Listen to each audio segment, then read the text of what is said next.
Welcome back, children. Nice to be with you all like this once more. You really keep me on my toes. I'm very excited to prepare my lesson plans for you, my lessons for you. Just in case if you still have any doubts, we are always with each other, right? So here you'll be seeing the whole story. I have again selected some of the topics of the story and have highlighted the summary of those topics, the gist of those topics in short, so that you are able to connect with the chapter when you are reading it. And for your information, please download the chapter from the net. It will be very helpful for you to keep the book or the chapter or whatever material you can access in front of you as you connect with this write-up that I have prepared for you, right? Also, you can try your hand at downloading NCERT book from Google Play. If you can download that NCERT book from Google Play till you get your books, that will be a very handy application for you. Very handy material for you, I'm telling you. So you can try that also and we can continue in a better way. You will be connected, I'll be connected, and obviously the things will be progressing. It will not be stuck at one point. Doubts and doubts and doubts. It will be progressing. So I'll show you, and accordingly you will please follow. Keep your notebook, your pen, whatever you need with you so that you are able to follow the lecture, right? So here we go.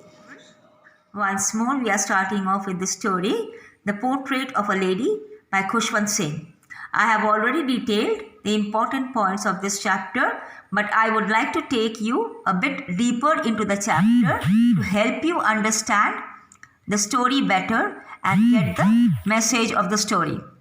In this story, the author, that is Khushwant Singh, draws a pen portrait of his grandmother. Now, what is a pen portrait? Pen portrait means an informal description, a regular description of his grandmother. He beautifully sketches his relationship with her while describing her appearance and her daily activities. That was the most influential relationship in his life, his grandmother's relationship. So that being the most important and most beautiful relationship in his life, he is now upholding the relationship in front of us and taking us to his beautiful world of his grandmother. Now, the appearance of the grandmother. She was a very old lady with a wrinkled face. Wrinkled means means the skin is very much full of lines and criss and crosses. Too many crisscrosses were there on the skin. She appeared to be so old that it was impossible to believe that she had been young. Means she seemed to be so old that Khushwant Singh never was able to believe that his grandmother had been young and pretty once upon a time. She was bent, she was short, and she was fat. She moved around in a spotless white sari, in a spotless white cloth.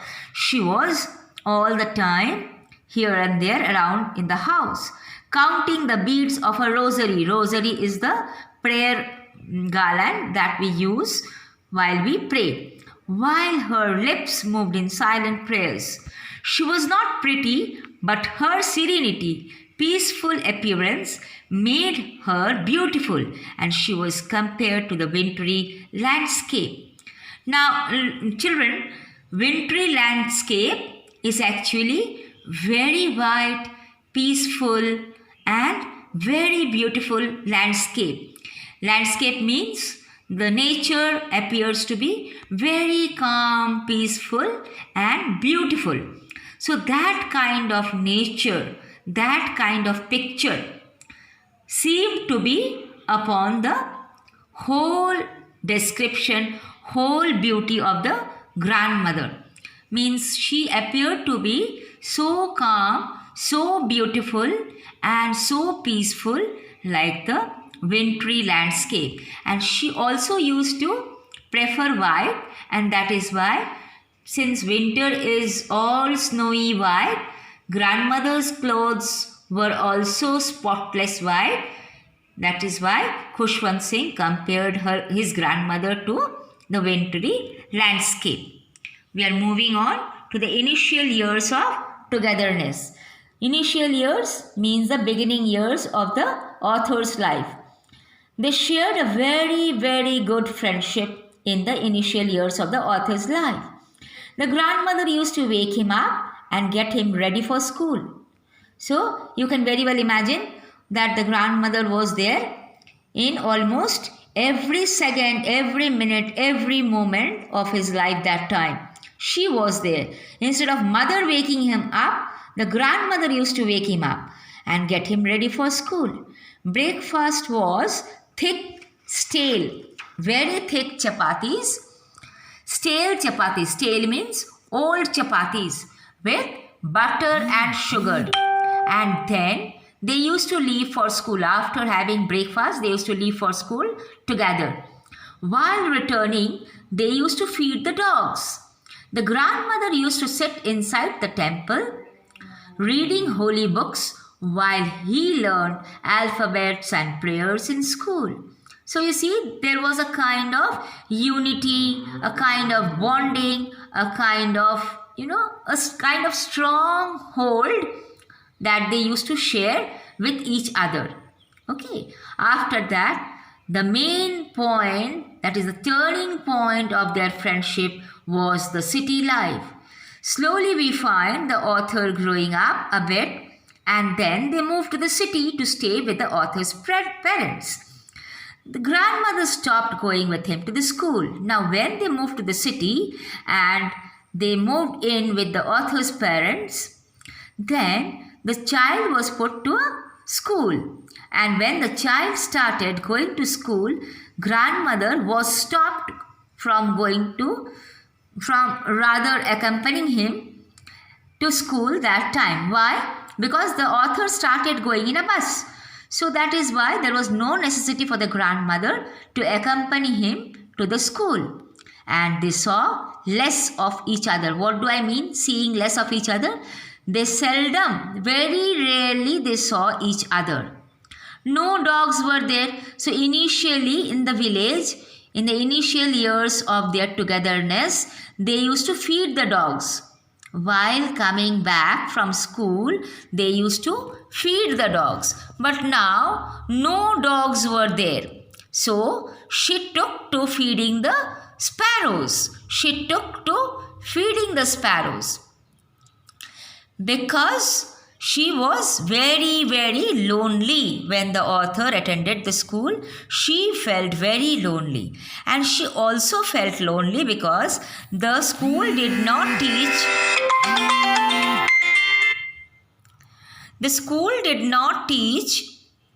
about God and scriptures. She was unhappy. She became more disturbed at the idea of music lessons that were going on. Music is unsuitable for decent folk. Her disapproval was shown in her silence. So what do I mean? The school, here there are 3 points which we have to make a note of. First and foremost, the author was not going to school anymore with his grandmother, right? So grandmother had stopped accompanying him to the school. The second point, grandmother took care of the sparrows now. She started feeding the sparrows. And third one, that was more disturbing and very distressing for her. Distressing means the cause of her unhappiness. The biggest point for cause of her unhappiness was the music lesson. The music lesson that was going on in the school was not at all appropriate for decent folk according to grandmother. And so she disapproved of the music lesson a lot. Tonight's chapati or yesterday's chapatis were served to him with butter and sugar for breakfast, and then they used to leave for school together, hand in hand. Grandmother and grandson, hand in hand, happily they used to leave for school together. While returning, they used to feed the dogs, and The grandmother used to sit. When in school, when the child used to attend the school, the grandmother used to sit inside the temple reading holy books while he learned alphabets and prayers in the school. The turning point of their friendship. Now, this is one of the again most important points. Questions can come from this section, especially. Turning point of their friendship was the city life. They moved to the city to stay with the author's parents. The author's parents, when they settled down in the city, they called grandmother and the child. So they moved to the city immediately when they were called. Grandmother stopped going with him to the school. So grandmother had to stop accompanying Khushwant Singh to the school. Why did she have to stop accompanying Khushwant Singh? Because Khushwant Singh started going in a bus. Khushwant Singh was going in a bus, so grandmother never used to accompany him anymore. Time passed. Time slowly passed. They saw less of each other. They didn't see each other more because Khushwant Singh was throughout the day in the school and grandmother was left behind in the home. So they saw less of it. They did not see each other anymore, much as they used to see each other before. No dogs were there on the street, and so to overcome her loneliness, the grandmother, she here is the grandmother, she took feeding the sparrows. She took to feeding the sparrows. Now she was fond of sparrows. She was very fond of animals and birds. So it shows that how much the grandmother loved the nature, loved animals and the birds. So she took to feeding the sparrows. And the school did not teach about God and scriptures. The school didn't teach about God and scriptures. Scriptures means the holy books. So she was unhappy. Why the school didn't teach? And she became more disturbed, very disturbed she became at the idea of music lessons. Now music lessons were going on in the school. So she was not happy with that. Why she was not happy? Because she thought music is unsuitable for decent folk. For good people, music is unsuitable. So she didn't like it at all. And this is where the generation gap comes in. She was an uneducated lady. She didn't like music to be taken up by other people because she thought that music is only for low community people and indecent people. So this is where the generation gap strikes us. Her disapproval was shown in her silence. She was completely silent. She stopped talking to everybody and she showed her disapproval about the school and about the grooming and schooling of Khushwant Singh. We move on to grandmother's happiest hour. The author grew up. He started going to the university. He was then given, when he grew up, he was given a room of his own. It resulted in further gap because these two people separated from each other. They slept in separate rooms and so it resulted in further gap, further physical gap in between these two people, in between the grandmother and the grandchild.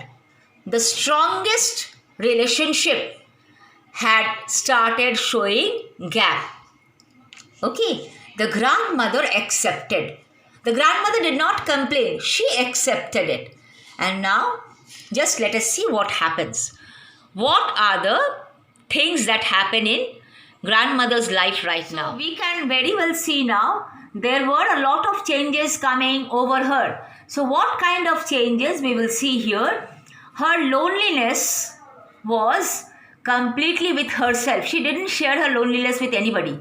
And what did she do? She took up a new schedule. She sat spinning the wheel and reciting prayers. She used to be her happiest self while feeding the sparrows. So she sat spinning the wheel, she started reciting the prayers and she started feeding the sparrows too. So those were the happiest hours when she was feeding the sparrows. Now author leaves for higher studies. The author went abroad for higher studies. She silently kissed the author's forehead and wished him well. When Khushwant Singh was leaving at the time of farewell or bidding farewell to his grandmother, he thought that his grandmother will become very emotional. She will not feel like leaving him. But what did she do? She silently kissed Khushwant Singh's forehead and wished him well. That kiss was the last physical contact between the grandmother and the grandchild. Now, author's homecoming. On his return from abroad, the author did not find any change in his grandmother. Like over the years, we change, right? But the author did not find any change with his grandmother. She was as old as ever, praying constantly. In the evening on that day, for the first time, she didn't pray. For the first time, she had been a regular worshipper of God. But for the first time on that evening, she didn't pray when Khushwant Singh returned. She sang and danced to her glory and happiness. She called everybody in her neighborhood. All the neighborhood women came, and then she took out her drum, an old, very old drum, and she sang and danced to her glory and happiness. People could not stop her. They could not resist her. And the next day she was ill. Grandmother's death. When the doctor wanted to cure her, grandmother did not want to take the medicine. She knew that her end was near. She had a premonition that yes, my end has come. And what did she do? She denied conversation with everybody and decided to spend the last few hours praying and telling her beads, praying and counting her beads. Soon her lips stopped moving and the rosary fell down from her still quiet fingers. The rosary dropped to the floor from her fingers. So we are now ending the story slowly. We are coming to the last portion, a silent tribute by the sparrows. See, the sparrows, they mourned the death. They were grieving the death of the grandmother in complete silence. They were respectful. They were very, very respectful and humble. See, children, when we love nature, nature is also loving us back. Just as in life, it loves us. Even after we are no more, nature is still with us. Nature loves us even after we are no more. It showers so much of love for us. And what happened? They ignored the breadcrumbs. So the sparrows ignored the breadcrumbs that were offered to them and flew away quietly after the body was removed. They didn't like the breadcrumbs. They denied it. They denied fruit, whatever food was offered to them, and they flew away quietly, respectfully after the body was taken away. So children, love nature and just see how beautifully nature loves you back. Always try to be in love with animals, birds, the nature itself, and see, nature will also shower its love on you throughout. As long as you love nature, nature will never ever deny you. It will also hold you close. The message of the story, the narrator will never forget his grandmother. He was grateful to her for everything. The narrator is no more there. But just I have written a small thing. The narrator will never ever forget his grandmother. He had never forgotten his grandmother. He was grateful to her for everything and knows that. And he knew, I'll make some changes here. There are small mistakes. Please hold on. And he knew this will be E. I'll make a small change here. He knew that because the narrator is no more and knew that she had made him into a man that he had become. Who had made him? The grandmother had made him. The narrator, this one also I will change and I will make it. The narrator had never forgotten. This will become forgotten. In the last portion, some changes I am making. I am sorry, I had overlooked this part. So it will become forgotten. Okay, the narrator had never forgotten his grandmother. He was very grateful to her because more than his parents, his grandmother was very close to him. She was the world for him. So if you are asked what is the message that you get, you can easily answer the grandmother was his world. She was everything for him. And he knew that she had made him into a man that he had become. Khushwant Singh had become a very, very famous writer. So she had been the one who had been his strength, his inspiration, his role model in his life. She was the greatest influence in his life. From a young boy to a grown-up man, she had always been there for him. Right? So this is the message of the story, and we are now going to look into the assignments and vocabulary, and we will solve them and upload and forward also. Right? Take care of yourselves, children. Do your work well, because I am also trying my best to improve my lectures so that you find it interesting more and more. Right? So take care. Be happy.